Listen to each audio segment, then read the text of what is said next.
BNP সরকার গঠন করলে আমাদের ক্ষমতা কমিয়ে জবাবদিহিতা নিশ্চিত করা হবে বলে জানিয়েছেন দলটির স্থায়ী কমিটির সদস্য আমির খসরু মাহমুদ চৌধুরী।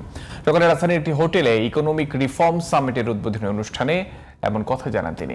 সামিটে অন্য বক্তারা বলেন, ব্যবসা বাণিজ্যকে বাধাগ্রস্ত করে এমন সরকারের নীতিগুলোকে সহজ করা গেলে স্থিতিশীল হবে দেশের অর্থনীতি। নাইব কামালের রিপোর্ট। পুরাতন মডেলে দেশের অর্থনীতি বেশি দূর এগোতে পারবে না। এজন্য নতুন অর্থনৈতিক মডেল তৈরি করতে হবে, যার মাধ্যমে অস্থিরতা কাটিয়ে স্থিতিশীল হবে দেশের অর্থনীতি। সকালে ইকোনমিক রিফর্ম সামিটে প্রধান অতিথির বক্তব্যে এমন মন্তব্য করেন বিএনপির স্থায়ী কমিটির সদস্য ও সাবেক বাণিজ্য মন্ত্রী আমির খসরু মাহমুদ চৌধুরী। নিউ ইকোনমিক মডেলে যেতে হবে, যে মডেলে ইকোনমি চলেছে সেই মডেলে আপনি বেশি এগোনোর কোনো সুযোগ নেই। This model work for only section of the people. বিগত যে ইকোনমিক মডেল আমরা উন্নয়ন করেছি একটা সেকশনের জন্য ইকোনমিটা কাজ করেছে, সাধারণ মানুষের জন্য কাজ করে না।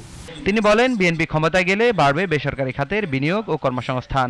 বাংলাদেশ ব্যাংক সহ আর্থিক প্রতিষ্ঠান থাকবে সরকারি হস্তক্ষেপ মুক্ত। আপনি যদি ফিনান্সিয়াল সেক্টর রিফর্ম করতে চান, ফিনান্সিয়াল সেক্টর ডিসিপ্লিন চান, ওয়াচডগ চান, মনিটরিং চান, বাংলাদেশ ব্যাংকে ইন্ডিপেন্ডেন্স দিতে হবে, নট অটোনমি। বেসরকারি খাতের বিনিয়োগ বাড়ানো, মূলধন সংকট, অবকাঠামো দুর্বলতা, দুর্বল নীতি ও প্রাতিষ্ঠানিক দুর্বলতাকে বড় বাধা হিসেবে দেখছেন বক্তারা।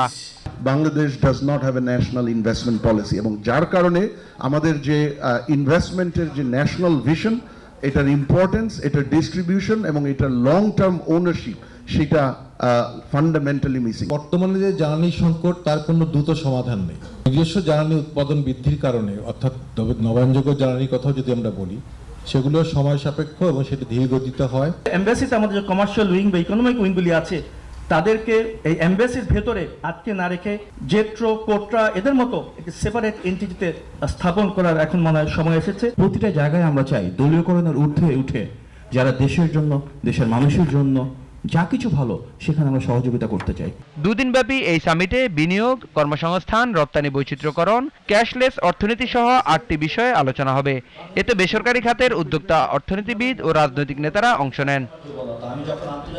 Naim Kamal, GTV news, Dhaka.